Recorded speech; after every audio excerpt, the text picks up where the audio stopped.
ทุก4แจ่งตามแนวคูเมืองและ7วัดสำคัญวัดเจียงมั่นวัดพระสิงห์วัดเจดีย์หลวงวัดพระธาตุดอยสุเทพวัดสวนดอกวัด7 ยอดและวัดอุโมงค์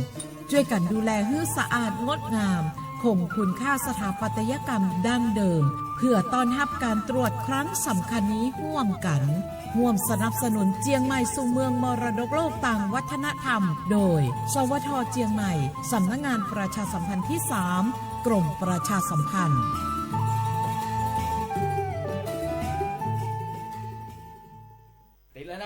จากวันแรกที่แสงไฟสว่างขึ้นสู่วันนี้ที่พลังงานสะอาดขับเคลื่อนชีวิตทุกเจเนเรชันเติบโตภายใต้แสงสว่างเดียวกัน PEA เรามุ่งมั่นพัฒนาเทคโนโลยีและบริการจากรุ่นสู่รุ่นด้วยระบบจ่ายไฟที่มั่นคงอัจฉริยะแม่นยำควบคุมได้แบบเรียลไทม์เราพร้อมเคียงข้างทุกก้าวของเทคโนโลยีพลังงานที่ไม่ว่าคุณจะอยู่ไกลแค่ไหนแสงสว่างยังคงเชื่อมถึงเพราะเราจะยกระดับเศรษฐกิจคุณภาพชีวิต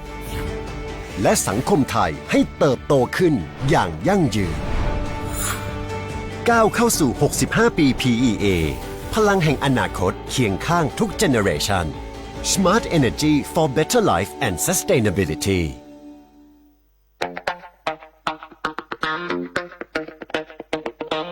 จากอาหารไทยมวยไทยดนตรีไทยไปจนถึงเทศกาลไทยและงานศิลปะไทยวันนี้ซอฟต์พาวเวอร์ทั้ง14สาขากำลังส่งพลังครั้งใหญ่ไม่ใช่แค่ผลักดันวัฒนธรรมสู่ระดับโลกแต่คือฟันเฟืองสำคัญที่ขับเคลื่อนเศรษฐกิจไทยให้ก้าวไปข้างหน้าสร้างโอกาสสร้างอาชีพกระจายรายได้สู่ชุมชนและพี่น้องประชาชนโดยตรงเปลี่ยนต้นทุนทางปัญญาให้กลายเป็นสินค้าวัฒนธรรมนำผลกำไรสู่ประเทศซอฟต์พาวเวอร์ไทยเศรษฐกิจกินได้เพื่อชีวิตที่ดีขึ้นของคนไทยทุกคนสำนักงานประชาสัมพันธ์ที่3กรมประชาสัมพันธ์ทุกคนเร็วๆทุกคนเก็บของเร็วๆแผ่นดินไหวแล้วแผ่นดินไหวเดี๋ยวพี่เดี๋ยวก่อนจะรีบไปไหนเก็บของไปไหนพี่เนี่ยพี่ดูในข่าวเขาทำคลิปมานะว่าจังหวัดเราเนี่ยแผ่นดินจะไหวพี่ยังไม่มีแฟนเลยเนี่ยกลัวตายมากเลยเนี่ยไม่อยากตาย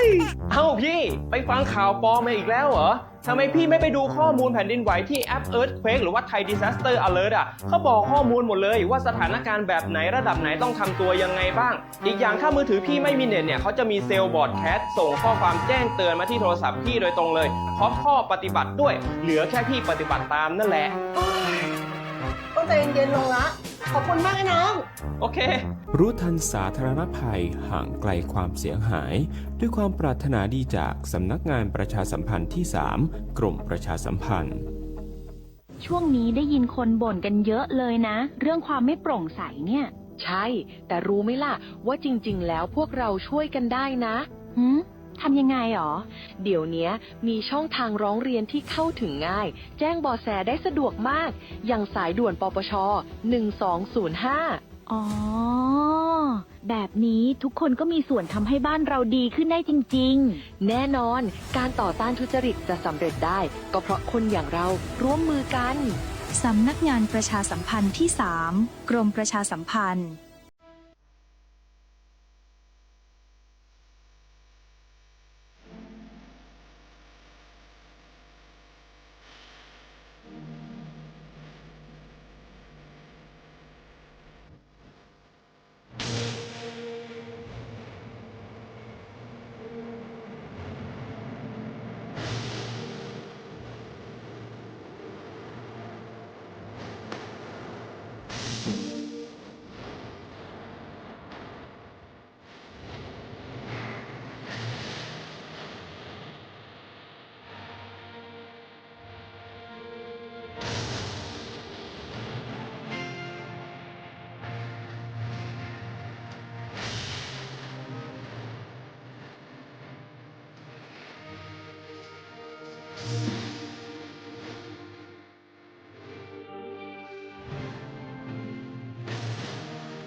เกาะติดข่าวสารทันเหตุการณ์ในพื้นที่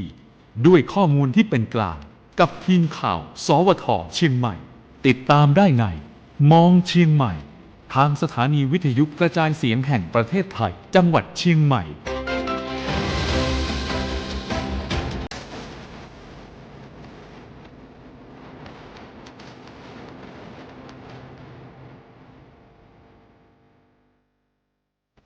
สวัสดีค่ะ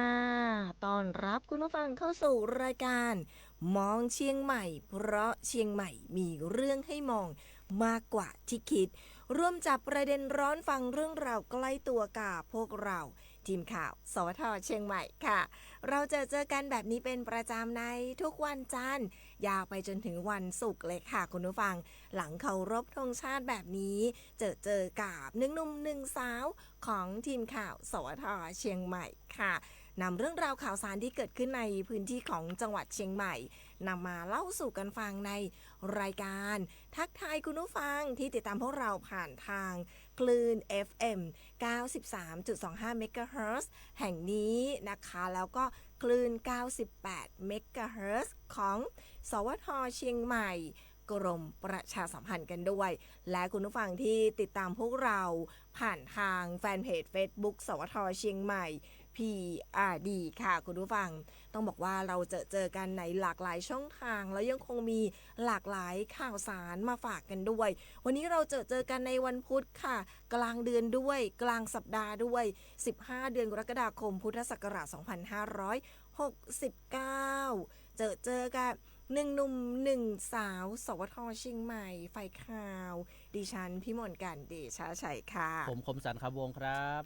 ค่ะก็อยู่กับเรา2คนเหมือนเดิมนะคุณนะวันนี้แต่ว่าวันนี้จะมีของมาแจกกันนะพี่เอใช่ค่ะแต่ว่าขออนุญาตนะคุณผู้ฟังขอเป็นช่วงหลังจาก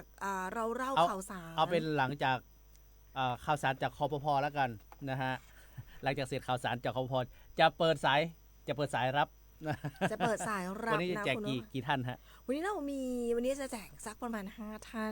นะคะต้องดูเวลาก่อนนะท่านแต่ที่นี่ได้3ท่านได้แน่นอนนะคะก็เดี๋ยวดูช่วงเวลาแต่วันนี้มีของมาแจกกันอีก1วันสำหรับสัปดาห์นี้แต่ว่าช่วงแรกขออนุญาตยังไม่รับโทรศัพท์เรื่องของรางวัลที่จะมาร่วมพูดคุยกับเรานะคะคุณผู้ฟังแต่ตอนนี้เราไปติดตามเรื่องของพยากรณ์อากาศกันก่อนดีกว่าคุณวันนี้ตื่นมาค่อนข้างจะอบอ้าวเลยทีเดียวแต่อาจจะยังมีความครึ้มฟ้าครึ้มฝนนะคะแต่ว่าอากาศเนี่ยไม่ได้เย็นอย่างที่ควรจะเป็นควรจะรู้สึกหรือเปล่ามองแล้วก็เห็นในเมืองก็มืดครึ้มนะครับแต่ว่ามองไปทางดอยสุเทพนี่โอ้โหเห็นวัดพระธาตุดอยสุเทพนี่ชัดเจนนะครับมาดูเรื่องของฝนฟ้ากันในช่วงนี้ก่อนค่ะ24ชั่วโมงนี้สภาวะอากาศทั่วไปนะคะเป็นการพยากรณ์ในภาคเหนือเราทั้งหมดเลยซึ่งก็บอกว่าภาคเหนือเนี่ยจะมีฝนตกหนักบางแห่งเนื่องจากว่าหย่อมความกดอากาศต่ำปกคลุมประเทศเวียดนามตอนบนในขณะที่มรสุมตะวันตกเฉียงใต้กำลังค่อนข้างแรงพัดปกคลุมทะเลอันดามันประเทศไทยแล้วก็อ่าวไทยค่ะขอให้ประชาชนระวังอันตรายจากฝนตกหนักและฝนที่ตกสะสมซึ่งอาจทำให้เกิดน้ำท่วมฉับพลันน้ำป่าไหลหลากโดยเฉพาะในพื้นที่ลาดเชิงเขาใกล้ทางน้ำไหลผ่านแล้วก็พื้นที่ลุ่มค่ะคุณผู้ฟังส่วนเชียงใหม่บ้านเราขยับเข้ามาแคบอีกสักนิดหนึ่งวันนี้ก็ยังคงมีเรื่องของฝนฟ้าคะนองแล้วก็อาจจะมีได้เรื่องของฝนตกหนักในบางพื้นที่ด้วยแต่วันนี้เนี่ยดูแล้วฝนลดลงจากเมื่อวานวันนี้เนี่ยเหลืออยู่ที่40%ของพื้นที่ค่ะอุณหภูมิต่ำสุด25องศาเซลเซียสอุณหภูมิสูงสุดอยู่ที่35องศาเซลเซียสถือว่าวันนี้ขยับเพิ่มสูงขึ้นสำหรับอุณหภูมิสูงขึ้นปกติเราจะเห็น31 32 33วันนี้ขยับไปที่35เลยนะคะวันนี้เรื่องของการคาดหมายปริมาณฝนสะสมในพื้นที่จังหวัดเชียงใหม่ ก็2ระดับเหมือนเดิมแต่ว่าวันนี้เนี่ยต้องบอกว่ามีเพียงอำเภอเดียวเท่านั้นที่ไม่เหมือนเพื่อนแล้วเป็นพื้นที่ที่มีการคาดหมายปริมาณฝนสะสมอยู่ในระดับปานกลางพื้นที่เดียวในจังหวัดเชียงใหม่วันนี้เนี่ยเขาจะมีปริมาณฝนอยู่ที่ประมาณ 35.1 ไปจนถึง 65 มิลลิเมตรนั่นก็คืออำเภอทางโซนใต้อำเภอเดียวเท่านั้นหลายๆท่านน่าจะเดาได้นะคะนั่นก็คืออำเภออมก๋อยค่ะคุณผู้ฟังอำเภอเดียวเท่านั้นในจังหวัดเชียงใหม่วันนี้ที่มีการคาดหมายปริมาณฝนสะสมในระดับปานกลางส่วนที่เหลืออีก24อำเภอวันนี้ฝนเล็กน้อยปริมาณฝนจะอยู่ที่ประมาณ 0.1 ไปจนถึง 35.0 มิลลิเมตรค่ะคุณก็ตั้งแต่ดอยเต่าวันนี้ถือว่าดอยเต่าเข้าพวกก็แล้วกันเข้ากับฝนน้อย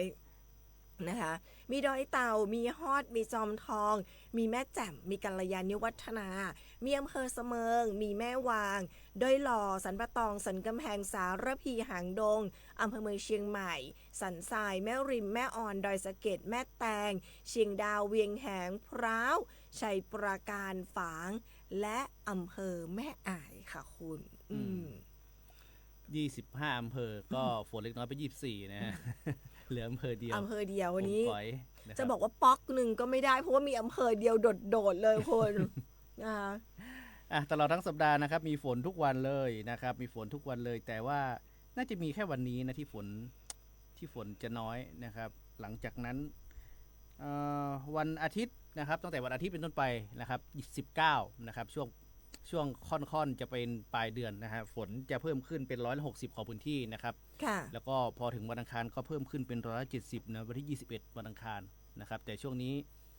ถึงแม้ว่าจะมีฝน140 160แต่ก็จะบอกว่าลาสาบได้นะครับเพราะว่าบางจุดเนี่ยฝนอาจจะไปตกในพื้นที่ต้นน้ำนะครับพื้นที่อาจจะทางตอนบนของภาคนะของจังหวัดเชียงใหม่ของเรานะครับพื้นที่ต้นน้ำก็ช่วงนี้ติดตามข้อมูลข่าวสารนะครับจากทางราชการจากทางปหลวงกำนันหน่วยงานภาครัฐนะครับหน่วยงานในพื้นที่นะครับไว้ด้วยนะครับช่วงนี้เรื่องของฟ้าฝนนะครับนี่ตลอดทั้งสัปดาห์มีฝนทุกวันนะฮะแต่ว่าจะสลับอย่างเงี้ยสวิงฮะ60-40 แต่ว่า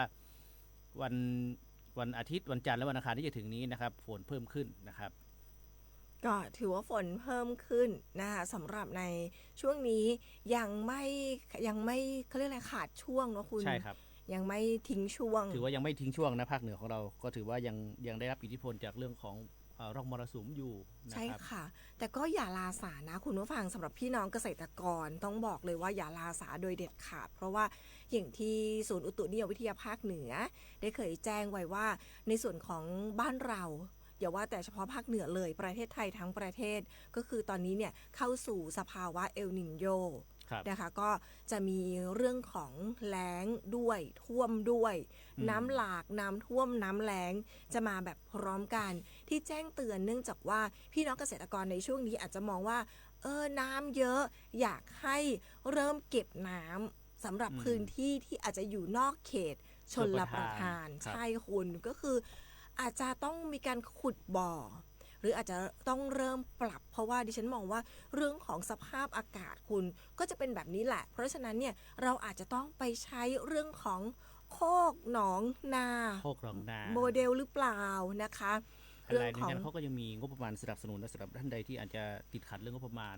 การจัดหาแหล่งน้ำนะพี่แล้วก็เรื่องของเกษตรวิถีใหม่ซึ่งจริงๆแล้วเนี่ยเราสองคนเคยไปทำสกู๊ปในหลายๆพื้นที่ที่ทำเกี่ยวกับเรื่องของโคกหนองนาโมเดลนะคุณซึ่งจริงๆแล้วเนี่ยเราสองคนอาจจะไม่ได้จบในสาขาเรื่องของเกษตรจริงๆเลยหรือว่าเราเองอาจจะไม่ได้แบบได้สัมผัสโดยตรงเลยเรื่องของเกษตรอะไรอย่างเงี้ยแต่ว่าพอเราไปทำสกู๊ปเนี่ยทำให้เราเห็นถึงทฤษฎีนี้คือหลายๆท่านก็จะแบบมีการปรับคุณเปลี่ยนสายน้ำให้ลงในพื้นที่ลุ่มที่สามารถขุดบ่อได้มีการปลูกต้นไม้ใหญ่เพื่อที่จะบังเรื่องของลมอะไรอย่างเงี้ยซึ่งเป็นการนำเทคโนโลยีคือต้องบอกว่าภูมิปัญญาด้วยแหละเทคโนโลยีด้วยเนี่ยมาปรับใช้ในส่วนของโคกหนองนาโมเดลซึ่งสามารถทำให้เราปลูกพืชได้หลายอย่าง เริ่มตั้งแต่ต่ำเตี้ยเรียดินคุณนะต่ำเตี้ยเรียดินไปจนถึงทุกอย่างคือจนถึงไม้ผลที่สามารถป้องกันในเรื่องของลมอะไรได้ด้วยอ่ะคุณครับนอกฉันชอบมากเลยต่ำเตี้ยเรียดินเนี่ย ก็คือมาเรื่อยๆอันนี้ก็คือถือว่าเป็นอีกหนึ่งทฤษฎีอีกหนึ่งโมเดลที่ดิฉันว่าพี่น้องเกษตรกรหลายๆท่านน่าจะนำมาปรับใช้แล้วนะคะซึ่งก็หลายพื้นที่ก็มีเป็นแหล่งเรียนรู้เรื่องของโคกหนองนาโมเดลด้วยนะคะอันนี้คือนำมาเล่าสู่กันฟังคุณเพราะว่าเป็นช่วงของฤดูฝนช่วงนี้คือบางทีก็อย่างที่เราบอกบางที่อาจจะฝนน้อยนะครับบางที่อาจจะฝนน้อยก็อย่างที่เอบอกไปแหละถ้าเตรียมความพร้อมไว้นะครับพอเกิดเหตุขึ้นมานะครับหรือว่าพืชพันธุ์นะครับที่เพาะปลูกไปอาจจะต้องการน้ำนะครับบางพืชเนี่ยอาจจะต้องให้น้ำเป็นช่วงเวลาแต่ช่วงเวลานั้นอาจจะฝนอาจจะไม่ตกพี่เอบางทีต้องมีน้ำสำรองนะครับน้ำสำรองโดยเฉพาะจุดที่อยู่นอกเขตชลประทานนะครับงั้นเราไปกันต่อที่คุยกับคุณผู้ฟังก่อนทักคุณผู้ฟังกันก่อนสำหรับเช้านี้ถ้าไม่ได้ทักไม่ได้คุยมันขาดอะไรไปสักอย่างเลยต้องทักทายกันสักนิดนึงน่าจะมีมารอกันแล้วบ้างนะครับค่ะคุณจรินันท์ค่ะทักทายมาบอกว่าสวัสดีดีเจเสียงเพราะค่ะแม่ทาที่แม่ทาท้องฟ้าสดใสค่ะแล้วก็ส่งสติกเกอร์รูปดอกไม้มาเป็นกำลังใจให้เราคุณน้อยสุปราณีส่งสติกเกอร์รูปหัวใจมาเป็นกำลังใจให้เราเช่นเดียวกับคุณโสพลนะคะส่งสติกเกอร์รูปหัวใจมาเป็นกำลังใจให้เราด้วยทักทายเราด้วยนะคะบอกว่าสวัสดีครับข่าวมองเชียงใหม่ทุกท่านครับนะคะแล้วก็คุณป้าแมวจัญญาทักทายเรามาสวัสดีเจ้าวันพุธพิธีกรเสียงดีนะคะแล้วก็บอกว่าทักทายมาในช่วงเวลา 8:16 นาทีค่ะคุณชอฉลาดสวัสดีครับพี่ดีเจทั้ง2คนครับพรุ่งนี้ขอให้เป็นเศรษฐีทุกคนครับ16 กรกฎาคมวันแห่งความหวังของใครหลายๆคนด้วยนะคะแล้วก็ส่งสติกเกอร์รูปหัวใจมาเป็นกำลังใจให้เราค่ะคุณพระเครื่องทั่วไทยส่งสติกเกอร์กระจายเสียงเป็นสัญลักษณ์ของพวกเราถือบ้องเอิญแต่เช้านะคุณเป็นนกจี้แจ๊บก็ได้นะนกจี้แจ๊บนะนกจี้แจ๊บแต่เช้าเลยคุณวารินค่ะทักทายเรามาสดใสสุขสันต์วันพุธค่ะวันนี้ท้องฟ้าที่หมู่บ้านไลฟ์สันทรายซีกหนึ่งสดใสซีกหนึ่งครึมค่ะอันต้องแบ่งเป็นซีกแล้วคุณทำให้ดิฉันนึกถึงแตงโมเลยคุณหรือว่าดิฉันหิวนะคะคุณวารินนะส่งสติกเกอร์รูปหัวใจมาเป็นกำลังใจให้เรานะคะคุณจัญญาบอกว่าดูของรางวัลก่อนค่ะนะว่าวันนี้เราจะแจกอะไรกันนะคะคุณพงศักดิ์ค่ะทักทายเรามาหวัดดีครับ2คนเสียงดีนะคะแล้วก็ส่งสติกเกอร์รูปหัวใจมาเป็นกำลังใจให้เราด้วย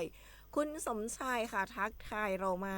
สวัสดีครับดีเจหนุ่มหล่อสาวสวยหน้าฮักเสียงดีอู้ม่วนนะคะบอกว่าที่อำเภอเถินจังหวัดลำปางสภาพอากาศครึ้มเหมือนกันไม่รู้เมื่อวานไปตัดหญ้าฝนตกหรือเปล่านะคะที่เถินที่ลำปางที่ลำปางคุณพระเครื่องทั่วไทยทักทายเรามาบอกว่าสวัสดีมีความสุขยามเช้าครับทุกท่านนครศรีเช้านี้มืดฝนมากๆโรงเรียนแข่งกีฬาสีวันแรกไม่รู้ฝนจะตกหนักตอนไหนครับผมอันนี้ที่ทางภาคใต้นะคะก็มีเรื่องของฟ้าฝนนะคะคุณป้าพันนีบอกว่าทรงผมหนุ่มอ้อเลยสาวหน้าขาวปากแดงน้อยเดียววันนี้คุณตัดผมทรงใหม่เหรอคนทรงใหม่ตัดไปสั้นไปฮะ ตัดไปเข้าค่ายเลยนะฮะแล้วก็วันนี้คุณป้าพันนีบอกอาหารเมืองในหน้าฝนวันนี้บอกว่าแกงหอยจุ๊บหน้าฝนแล้วก็ขนมบะแตงเป็นสวยๆนึกใดหยังคนที่ใดคนที่ได้ของแล้วคงแบบมีซิทโทนออันนี้ก็ขอความร่วมมือ ว่าคือคนที่เปิ้ลยังแบบได้เตื้อได้พ่องเนาะแล้วเดี๋ยวอาจจะเป็นเดือนหน้ามีไม่ก็เฮาก็ค่อยมาโทรไม่เนาะอย่างเดือนนี้นี่คนที่ได้สัปดาห์ที่แล้วก็เพิ่งได้ของไปเมื่อวันจันทร์วันอังคารที่ผ่านมาใช่ก็จะได้ในช่วงประมาณวันเสาร์เพราะเราส่งเมื่อวันศุกร์เนาะคุณเนาะ ก็ประมาณวันเสาร์ ครับ นะคะคุณสมชายส่งสติกเกอร์รูปหัวใจมาเป็นกำลังใจให้เรานะคะคุณสาธรบอกว่าสวัสดีครับยังคงอยู่ที่นนทบุรีนะคะคุณวันนี้เดี๋ยวนะคะดิฉันขออนุญาตนิดนึงบอกว่าวันนี้ฝนไม่ตกค่ะอุณหภูมิสูงทีเดียว30องศาเซลเซียสค่าฝุ่น PM 2.5 เนี่ย 15.3 ไมโครกรัมต่อลูกบาศก์เมตรนะคะก็ขอให้ทุกท่านมีสุขภาพดีมีความสุขชอบฟังรายการเรานะคะบอกว่าได้สาระน่ารู้ดีแล้วก็เป็นกันเองอู้ม่วนขอบพระคุณค่ะคุณสมชายค่ะแซวคุณมานะว่าวันนี้เนี่ยคุณนะบอกว่าหนุ่มคมสารลีลาท่าทางเรียบเงียบขรึมนอ คิดอะอย่างอยู่นอนะคะ ก็เลยจะหาข้อมูลเดี๋ยวจะมีข่าวมาเล่าให้ฟังแต่ว่าหาข้อมูลเพิ่มเติมอีกสักนิดนึง นะคะ ครับ แล้วก็แซวดิฉันว่าดิฉันเนี่ยล่าเริง ล่าเริงแจ่มใสเสมอนะคะดิฉันแบบว่าเขาเรียกอะไรคะคุณทานเยอะไฟเยอะ คุณสุภชัยค่ะสวัสดีครับสุขสันต์วันพุธครับทีมข่าวสวทเชียงใหม่ครับแล้วก็ส่งสติกเกอร์รูปดอกไม้มาเป็นกำลังใจให้เราคุณสุคนค่ะทักทายเรามาในเช้าวันพุธบอกว่าสวัสดีเจ้าสันปะตองตอนนี้อากาศครึมครึมแดดออกแหล่บ่ออกแหล่เจ้าส่งสติกเกอร์รูปหัวใจสีเขียวมาสำหรับวันพุธด้วยนะคะคุณสิริพรส่งสติกเกอร์รูปหัวใจมาเป็นกำลังใจให้เรานะคะคุณนัทนันค่ะบอกว่าสวัสดีค่ะได้รับของแล้วนะคะขอบคุณมากค่ะสวยดีค่ะขอบพระคุณเช่นกันที่โทรเข้ามาร่วมพูดคุยกับเราร่วมสนุกกับเรานะคะคุณสุภชัยบอกว่าแชร์รายการมองเชียงใหม่ให้แล้วนะครับขอบพระคุณค่ะ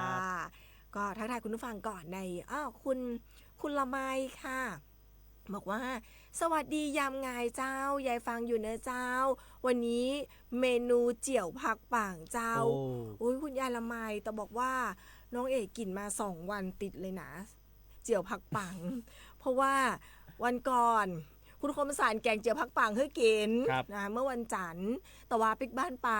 คุณยายได้เห็นมือคุณ คุณยายเจียวผักป่างให้กินโตยเหมือนกันนะ2 วันติดกันเลย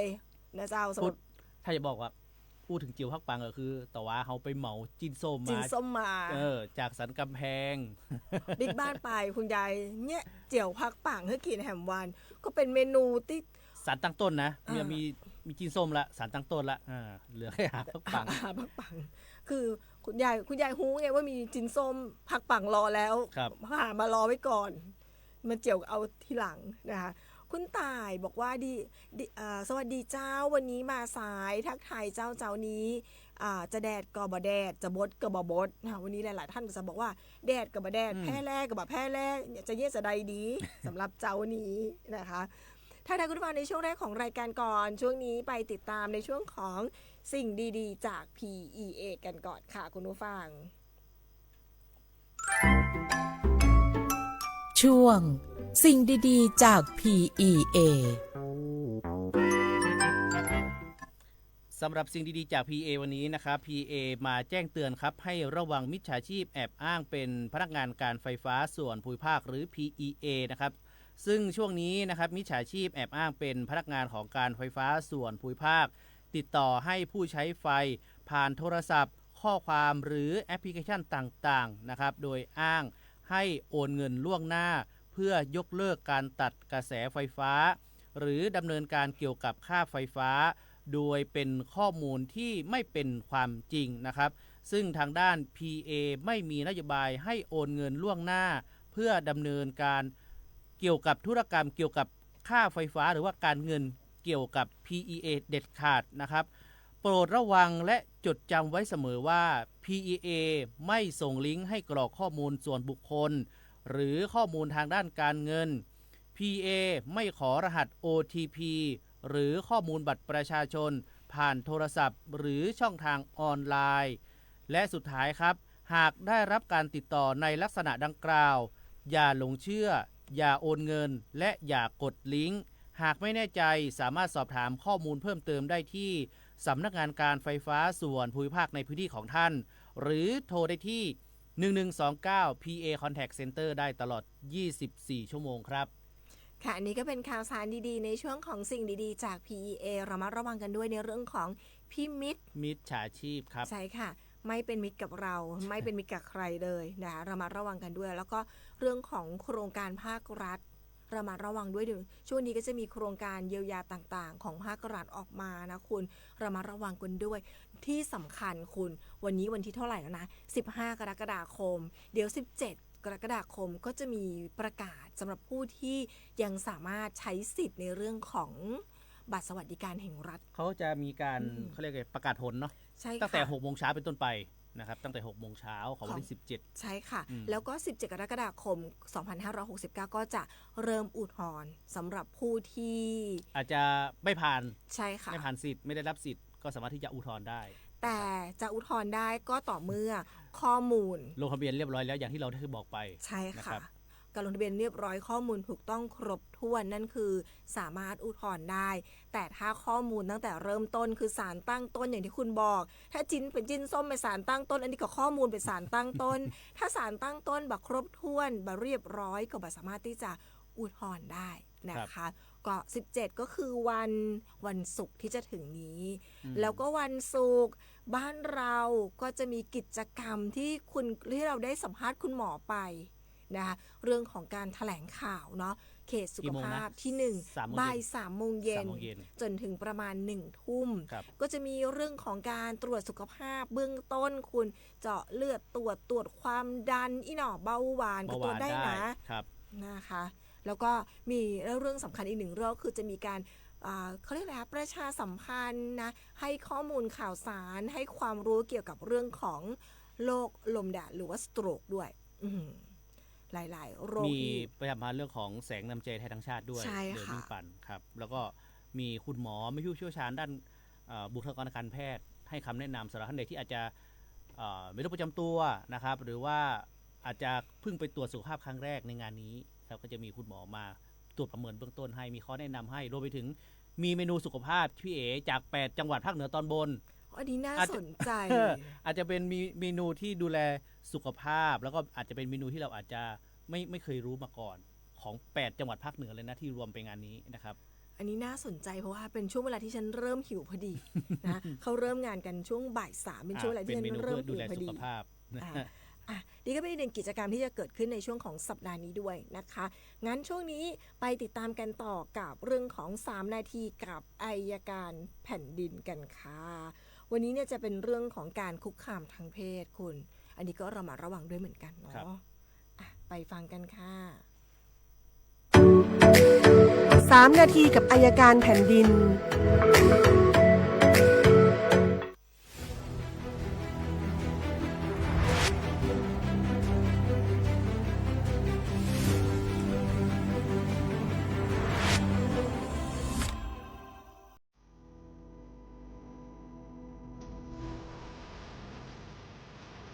ด้วยสภาพของสังคมปัจจุบันนะครับมีปัญหาที่เกี่ยวกับ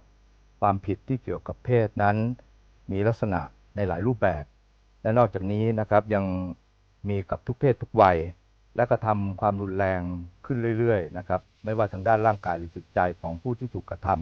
ำสิ่งที่กฎหมายบัญญัตินะครับขึ้นมาใหม่ทั้งที่เป็นเรื่องเดิมนั้นก็คือกฎหมายที่เกี่ยวกับการคุกคามทางเพศที่บัญญัติตามพระราชบัญญัติแก้ไขเพิ่มเติมประมวลกฎหมายอาญาในฉบับที่30นะครับที่มีผลใช้บังคับตั้งแต่วันที่30 ธันวาคม 2568ซึ่งกฎหมายดังกล่าวนั้นนะครับได้มีการบัญญัติเกี่ยวกับคำนิยามของคำว่าการคุกคามทางเพศไว้ในหลายประเด็นไม่ว่าจะเป็นการกระทำใดๆของผู้กระทำด้วยวาจาท่าทางสายตาหรือการส่งสื่อลามกอนาจารที่ส่อไปในทางเพศนั้นแล้วทำให้ผู้กระทำนั้นได้รับความอับอายหวาดกลัวหรือนอกจากนี้ได้เดือดร้อนรำคาญนะครับผู้กระทำก็จะมีความผิดตามที่กฎหมายกำหนด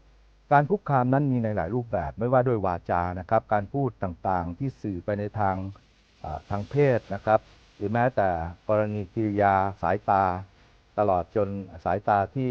เข้าลักษณะโลมเลียร่างกายอะไรต่างๆที่ก่อให้เกิดความรำคาญกับผู้กระทำหรือความผิดเกี่ยวกับร่างกายในการแตะเนื้อต้องตัวเขาในที่สาธารณะนะครับ ช่นบนรถประจำทางไปเดินเบียดเสียดเขาอย่างนี้นะครับก็เป็นกรณีซึ่งอาจจะเป็นความผิดฐานคุกคามทางเพศได้นอกเหนือจากนั้นนะครับจากสื่อต่างๆที่เห็นเนี่ยนะครับผู้กระทำอาจกระทำโดยใช้อำนาจในการข่มผมใช้คำว่าข่มนะครับข่มโดยอาศัยอำนาจของตัวเอง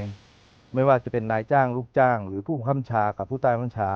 ครูและศิษย์นะครับที่มีพฤติกรรมดังกล่าวนั้นซึ่งกฎหมายได้ระบุเอาไว้ชัดเจนนะครับถึงการกระทำดังกล่าวนั้นนะครับว่ามีความผิดในหลายระดับนะฮะธรรมดานะครับก็กำหนดโทษไว้จำคุกไม่เกิน1 ปีนะครับและปรับไม่เกิน 20,000 บาทถ้าแรงขึ้นไปสื่อต่อสาธารณะก็จะเป็น3 ปีนะครับหรือทั้งจำทั้งปรับและที่หนักที่สุดคือการกระทำกับบุคคลที่อายุต่ำกว่า15 ปีก็จะต้องรับโทษหนักขึ้นถึง5 ปีและปรับไม่เกิน 100,000 บาทนะครับผมขอฝากไว้นะครับบางครั้งเราทำไปโดยอ้างว่าไม่รู้สำนึกแต่ขอฝากคำไว้หนึ่งนะครับว่าสนุกปากสนุกคำเพียงนิดอาจติดคุกเป็นปีครับด้วยความปรารถนาดีจากอัยการของแผ่นดินครับ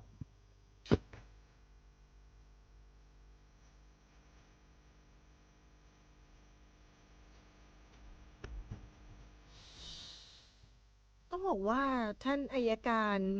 ฝากไว้แบบตรงใจจริงๆนะคุณตรงใจจริงๆคือสมัยก่อนมันก็จะเป็นเรื่องของใครเขาเรียกว่ายังไงถ้าเป็นผู้ชายก็เป็นแซวสาวเนาะแซวอะไรเงี้ยแต่ตอนเนี้ยมันมีเรื่องของข้อกฎหมายเรื่องของไปทำให้เขาเรียกว่ารำคาญใจอ่ะคือเดือดร้อนรำคาญ คืออย่างสมัยก่อนอย่างสมัยก่อนเนี่ยอาจจะมันยังไม่มีเรื่องของดิจิทัลที่กว้างขวางเหมือนในยุคปัจจุบันอย่างนี้ดีกว่าคุณเรื่องของการเล่นโซเชียลต่างๆเมื่อก่อนอาจจะไม่ได้แบบเยอะไม่อาจจะเข้ามาอยู่ในชีวิตประจำวันเราเยอะขนาดนี้เรื่องของแต่เมื่อก่อนเนี่ยอาจจะเป็นการตะโกนแซวเวลาแบบสมัยเราแบบย้ายโรงเรียนอ่ะคุณสมัยแบบเราย้ายโรงเรียนก็จะมีแบบตะโกนแซวอะไรอย่างเงี้ยแต่ว่าเดี๋ยวนี้เขาเรียกว่าสามแยกปากหมา ก็จะมีการตะโกนแซวอะไรอย่างเงี้ยแต่ว่าก็จะเป็นการตะโกนแซวหรือว่าแซวในชั่วระยะเวลาหนึ่งแต่ว่าในยุคปัจจุบันแบบเนี้ยคุณเป็นยุคที่สื่อดิจิทัลอย่างที่ดิฉันบอกอะไม่ว่าเราจะพิมพ์อะไรลงไปหรือว่าเราจะแบบทำอะไรลงไปในเรื่องของอยู่ในสื่อสังคมออนไลน์เขาคือดิจิตอลฟุตปริ้นท์ที่ดิฉันจะบอกว่าอยู่นั้นหมดเลยแล้วก็อยู่อีกนานไม่รู้ว่าจะอยู่อีกกี่ปีกี่ร้อยปีตอบไม่ได้เลยไม่มีใครตอบได้เลยคุณผู้ฟังเขาก็สามารถที่จะเขาเรียกว่าแคปข้อมูลไว้ได้เก็บไว้ได้แล้วก็สามารถที่จะเอาไปฟ้องร้องต่อศาลได้อย่าไปคิดว่าคืออย่างที่ท่านอัยการบอกคืออย่าเอาแค่สนุกใช่สนุกปากสนุกคำอาจจะติดคุกหลายปีนะคะอันนี้นำมาฝากไว้โดนเป็นลายกระทงเลยยิ่งเอาไปลงในสื่อสังคมออนไลน์เนาะมีพรบคอมด้วยนะครับด้วยยุคสมัยที่เปลี่ยนไปมาเป็นยุคของดิจิทัลนะคะอีกหนึ่งเรื่องเลยค่ะต่อกันแบบอีกหนึ่งเรื่องเลยเป็นช่วงของข่าวสารจากคปภ.วันนี้ขออนุญาตมาต่อเมื่อวานนี้เป็นตอนต่อภาค2ภาค3ภาค4แล้วกันนะคะเมื่อวานเราพูดถึงพรบคุ้มครองเรื่องของประกันภัยเรื่องของรถยนต์เรื่องของรถจักรยานยนต์วันนี้เรามาดูกันค่ะว่าประกันภัยตัวนี้เนี่ยเขาจะคุ้มครองอะไรกันบ้างมากันในช่วงนี้เลยค่ะช่วงข่าวสารจากคปภ.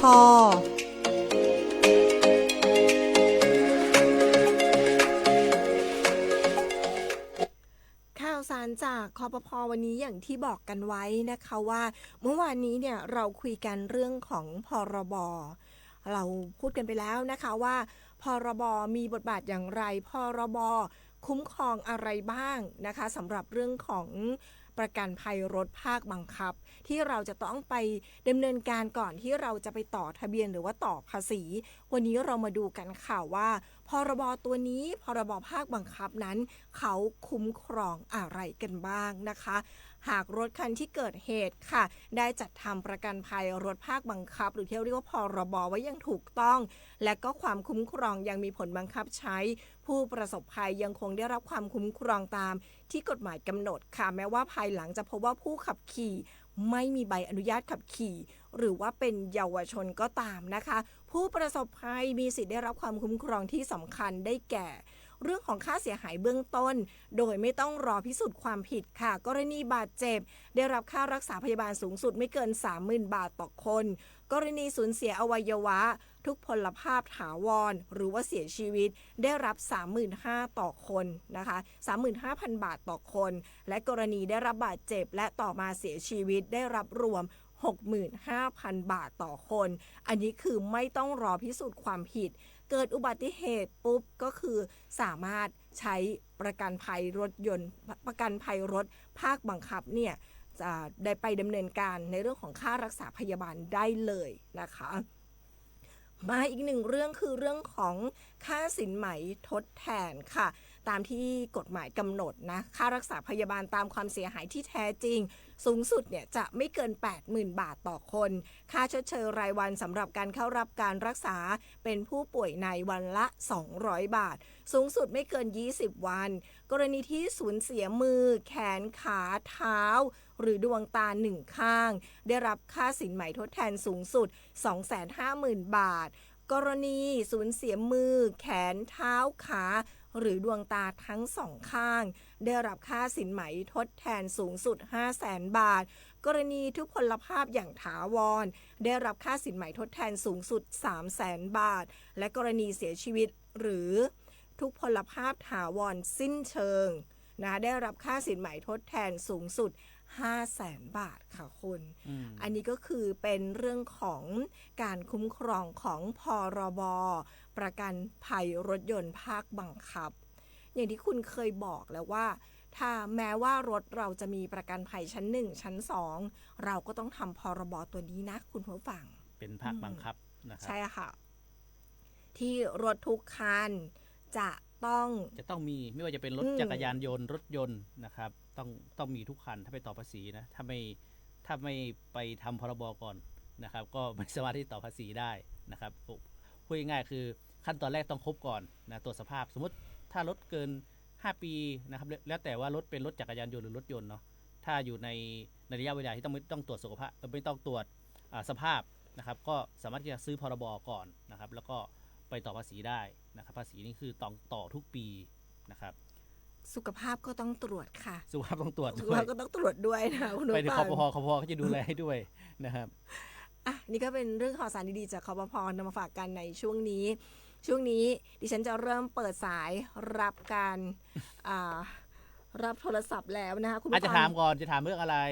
วันนี้จะเอาเรื่องอะไรดีคนเอาเรื่องอะไรดีล่ะถ้าพูดอาหารยังมีอีกไหมเอาง่ายๆก่อนเดี๋ยววันหยุดสุดสัปดาห์เดี๋ยวจะไปหาของใหญ่ๆมาแจกแต่อาจจะเป็นคำถามเกี่ยวกับเป็นทางการหน่อยแต่ก็อยู่ในนโยบายของรัฐบาลนี่แหละอยู่ง่ายๆอย่างนี้แล้วการดิฉันขออย่างนี้ได้ไหมขอเป็นขนมในช่วงฤดูฝนภาคไหนก็ได้นะคะวันนี้มีเรื่องของสบู่ครีมแล้วก็เจลล้างมือมาแจกในรายการนะคะ3-5 รางวัลวันนี้นะคะก็เรื่องของขนมนะงั้นดิฉันเปิดรับสายคุณก็ไปหากันวันนี้คุณมีอะไรมาฝากเราเมื่อสักครู่เนี่ยที่ท่านผู้ฟังแซวมาว่าผมหาอะไรอยู่ตอนนี้ผมไปหาข้อมูลเรื่องของพอดีเมื่อวานเนี่ยเป็นข่าวที่จะการจับกลุ่มนะครับที่ตำรวจท่องเที่ยวเนี่ยเขาได้ไปจับกลุ่มหนุ่มชายชาวเมียนมาเนี่ยอายุ39 ปีนะฮะที่ลักลอบประกอบธุรกิจนำเที่ยวและทำหน้าที่เป็นมัคคุเทศก์หรือเป็นไกด์โดยไม่รับอนุญาตนะครับแล้วก็กฎหมายประกอบธุรกิจของคนต่างด้าวนะฮะอันนี้ผมไปหาว่าอาชีพไหนที่คนต่างด้าวเนี่ยไม่สามารถที่จะทำได้นะครับแต่ว่าเดี๋ยวไปดูเรื่องข่าวนี้ก่อนนะครับทางด้านพลตำรวจตรีโอฬารเอี่ยมประภาสครับผู้บังคับการตำรวจท่องเที่ยว2กองบัญชาการตำรวจท่องเที่ยวนะครับท่านได้เปิดเผยถึงกรณีที่เจ้าหน้าที่ตำรวจท่องเที่ยวสถานีตำรวจท่องเที่ยว1กองกำกับการ2กองบังคับการตำรวจท่องเที่ยว2และชุดสืบสวนดำเนินการวางแผนเข้าจับกุมผู้ลักลอบประกอบธุรกิจนำเที่ยวและไกด์เถื่อนอย่างต่อเนื่องเพื่อคุ้มครองนักท่องเที่ยวสร้างความเป็นธรรมแก่ผู้ประกอบการที่ดำเนินธุรกิจอย่างถูกต้องตามกฎหมายและยกระดับมาตรฐานท่องเที่ยวของประเทศไทยให้มีคุณภาพและมีความน่าเชื่อถือนะครับโดยเมื่อวันที่13 กรกฎาคมที่ผ่านมา เจ้าหน้าที่ได้ปลอมตัวเป็นนักท่องเที่ยวชาวเม็กซิโกเพื่อตรวจสอบพฤติการผลการปฏิบัติการนะครับสามารถที่จะจับกลุ่มนายโซโมอ่องอายุ39 ปีสัญชาติเมียนมาได้ในบริเวณวัดเจดีย์หลวงตำบลพระสิงห์อำเภอเมืองเชียงใหม่จังหวัดเชียงใหม่หลังพบพฤติการว่าลักลอบรับนักท่องเที่ยวและนำเที่ยวโดยไม่ได้รับอนุญาตเจ้าหน้าที่ก็ได้แจ้งข้อกล่าวหานะครับประกอบด้วยนะครับการประกอบธุรกิจนำเที่ยวโดยไม่ได้รับอนุญาตตามพระราชบัญญัตินำเที่ยวและมัคคุเทศก์พ.ศ. 2551ทำหน้าที่เป็นมัคคุเทศก์โดยไม่ได้รับอนุญาตและก็ไม่มีใบอนุญาตใช้รถไม่ตรงตามที่จดทะเบียนไว้ตามพระราชบัญญัติรถยนต์พ.ศ. 2522เป็นคนต่างด้าวทำงานโดยไม่มีใบอนุญาตทำงานหรือทำงานนอกเหนือจากสิทธิ์ที่ได้รับและเป็นคนต่างด้าวประกอบธุรกิจฝ่าฝืนพระราชบัญญัติการประกอบธุรกิจของคนต่างด้าวภายหลังจากการจับกุมเจ้าหน้าที่ก็ได้นำตัวผู้ต้องหาส่งพนักงานสอบสวนนะครับสถานีตำรวจภูธรเมืองเชียงใหม่เพื่อดำเนินคดีตามกฎหมายต่อไปละทีนี้ที่ผมไปหามาก็คืออาชีพต้องห้ามนะครับสำหรับคนต่างด้าวนะครับโดยเฉพาะแรงงานต่างด้าว3สัญชาตินะครับพม่านะครับเมียนมาเนี่ยนะฮะลาวแล้วก็กัมพูชานะครับกัมพูชาตรงนี้น่าจะไม่มีแล้วนะครับทำงานได้2อาชีพครับก็คืออาชีพกรรมกรและอาชีพงานบ้านนะครับส่วนอาชีพที่เป็นอาชีพต้องห้ามเนี่ยมีทั้งหมดอยู่39อาชีพด้วยกันนะครับตามพระราชบัญญัติตามพระราชกฤษฎีกานะครับกำหนดให้อาชีพและวิชาชีพที่ห้ามคนต่างด้าวทำพ.ศ. 2522นะครับก็จะเป็นงานทางด้านงานกสิกรรมนะครับงานที่เป็นงานแกะสลักงานขับขี่ยานยนต์นะครับงานขายของหน้าร้านนะครับงานขายของทอดตามตลาดนะครับแต่ว่าบางงานเนี่ยตอนนี้จะมีการปรับปรุงนะครับมีการปรับปรุงแต่จะต้องไปขอนะครับไปขอใบอนุญาตทำงานเพิ่มเติมนะครับในการประกอบอาชีพบางงานเมื่อก่อนเนี่ยไม่สามารถที่จะเป็นช่างนะครับช่างหมายถึงว่าช่างก่ออิฐช่างก่อฉาบหรือว่าช่างก่อสร้างอาคารเนี่ยทำไม่ได้แต่ตอนนี้สามารถที่จะทำได้ตามระเบียบนะครับพระราชบัญญัติที่มีการปรับปรุงแล้วนะครับแล้วก็งานเกี่ยวกับงานหัตถกรรมนะครับทำไม่ได้นะครับงานตัดผมงานร้านเสริมสวยนะครับเป็นเจ้าของร้านไม่ได้นะครับแล้วก็งานที่ทำเกี่ยวกับเครื่องทองเครื่องเงินเครื่องนาคเครื่องถมนะครับเครื่องดนตรีไทยนะครับหรือถ้าท่านผู้ฟังนะครับที่เป็นผู้ประกอบการมีลูกจ้างนะครับที่เป็นแรงงานต่างด้าวอยู่สามารถที่จะสอบถามไปได้ที่สำนักงานจัดหางานจังหวัดทุกจังหวัดหรือว่าสำนักงานพื้นที่เขตที่1 ถึง 10ที่กรุงเทพมหานครก็ได้ว่าอาชีพไหนที่ลูกจ้างของเรานะครับทำไม่ได้แล้วเราประกอบกิจการนี้อยู่นะครับซึ่งถ้าฝ่าฝืนนะครับถ้าฝ่าฝืนเนี่ยมีโทษนะคนต่างเอาเป็นคนต่างด้าวก่อนกันนะครับที่มีการฝ่าฝืนเรื่องของงานที่ห้ามทำเนี่ยนะครับถ้าฝ่าฝืนต่างด้าวเนี่ยมีโทษปรับตั้งแต่ 5,000 ถึง 50,000 บาทถูกส่งกลับประเทศและก็ขึ้นบัญชีห้ามทำงานนะครับส่วนนายจ้างนะครับมีโทษปรับตั้งแต่ 10,000 ถึง 100,000 บาทต่อต่างด้าว1คนนะครับหากมีการทำผิดซ้ำจะมีโทษจำคุกด้วยแล้วก็มีโทษปรับด้วยนะครับอันนี้อย่างที่บอกไปนะครับสำหรับท่านใดที่มีแรงงานต่างด้าวอยู่แล้วก็มีการประกอบกิจการที่อาจจะเข้าข่ายว่าเป็นอาชีพต้องห้ามที่คนต่างด้าวทำไม่ได้นะครับสามารถที่จะสอบถามข้อมูลเพิ่มเติมได้ที่สำนักงานจัดหางานจังหวัดได้ทุกจังหวัดนะครับสำนักงานเขตพื้นที่1 ถึง 10นะครับกรุงเทพมหานครได้เลยนะครับอันนี้เป็นข่าวเกี่ยวกับการจับอันนี้เป็นการทำทัวร์เถื่อนเนาะทำทัวร์ทำเป็นไกด์นี่ทำไม่ได้อยู่แล้วถ้าเป็นกรณีที่เป็นต่างด้าวนะครับกรณีที่เป็นแรงงานต่างด้าวทำไม่ได้อยู่แล้วนะครับอันนี้เป็นเรียกว่าเป็นข่าวสารนะครับในพื้นที่จังหวัดเชียงใหม่เพราะว่าเมื่อช่วงเดือนที่ผ่านมาก็มีการจับกุมเหมือนกันแต่นั้นจะเป็นผู้หญิงนะครับเป็นผู้หญิงเนาะที่ทำเป็นหน้าที่เป็นไกด์นะเป็นไกด์อันนี้ก็เป็นชาวเมียนมาเหมือนกันนะครับเมื่อเดือนที่ผ่านมาแต่เดือนนี้จะเป็นผู้ชายนะครับค่ะงั้นวันนี้ขออนุญาต2ท่านก่อนแล้วกันนะดิฉัน ไม่ เค ทัน ยขึ้นไป 8:54 55 นาทีแล้วนะคะวันนี้เนี่ยโทรมานะคะก็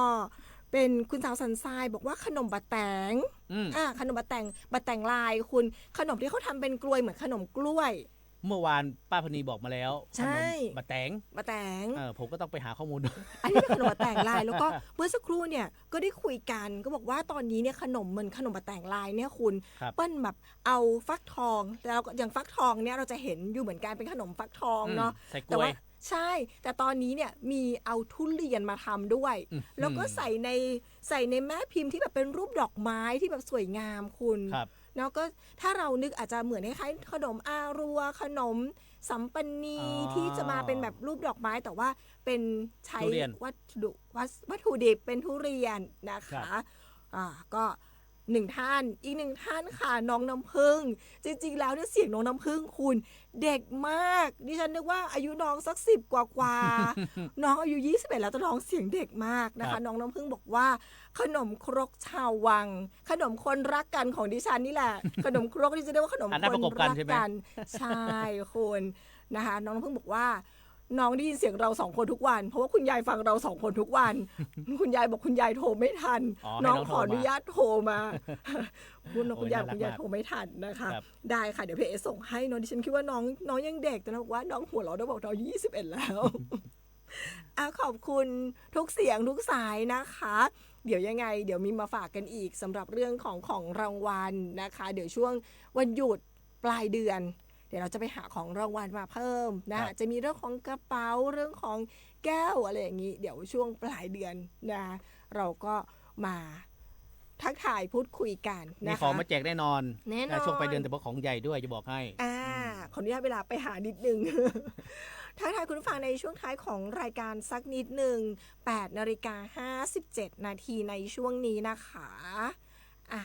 ดิฉันขออนุญาตทักทายสักนิดนึงดิฉันเห็นคุณสมชายบอกว่าผักเสี้ยนดองกับน้ำพริกก็พอแล้วครับลำเขาอู้ถึงเรื่องกับข้าววันนี้พอคุณสมชายพูดแบบนี้ผมไปหาดูเลยผักเสี้ยนเนี่ยผมไปดูแล้วผักเสี้ยนเนี่ยถ้าเป็นผมเจอทุกวันเนี้ยตั้งแต่เด็กจนถึงทุกวันเนี้ยผมว่ามันเป็นวัชพืชชนิดหนึ่งแต่ไปดูข้อมูลแล้วเขาบอกว่าจากวัชพืชแถวหน้าสู่บรรดาผักดองไทยแล้วก็เป็นสมุนไพรที่แบบมีประโยชน์มากๆเลยนะครับตอนนี้เพิ่งรู้จริงว่าผักเสี้ยนเนี่ยกินได้ค่ะคุณสอนบอกว่ากินเพื่ออยู่บ่แม่นอยู่เพื่อกินนะคะเพจบอกข่าวเจ้าเหนือส่งดอกไม้มาเป็นกำลังใจให้เราแต่เช้าด้วยเลยเช่นเดียวกันค่ะคุณสุภชัยบอกว่ากำลังรับชมเช่นเดียวคุณณภศรนะคะแล้วก็ส่งสติกเกอร์รูปดอกไม้มาเป็นกำลังใจให้เรา2คนด้วยนะคะ8:58 นาทีแล้ววันนี้เรา2คนคงต้องไปก่อนเรามาระวังกันด้วยคุณเรื่องของเมื่อสักครู่คุณพูดถึงของไกด์ใช่เรื่องของไกด์เถื่อนเรื่องของมิจฉาชีพจริงๆถ้าเป็นเรื่องของอาชีพต้องห้ามอะไรพวกนี้หรือว่าพบเห็นนะครับพฤติกรรมต้องใส่สามารถแจ้งเจ้าหน้าที่ได้นะครับเรา2คนไปก่อน 8:58 นาทีเรา2คนไปก่อนเดี๋ยวเจอกันพรุ่งนี้นะคะวันนี้ไปก่อนสวัสดีค่ะสวัสดีครับ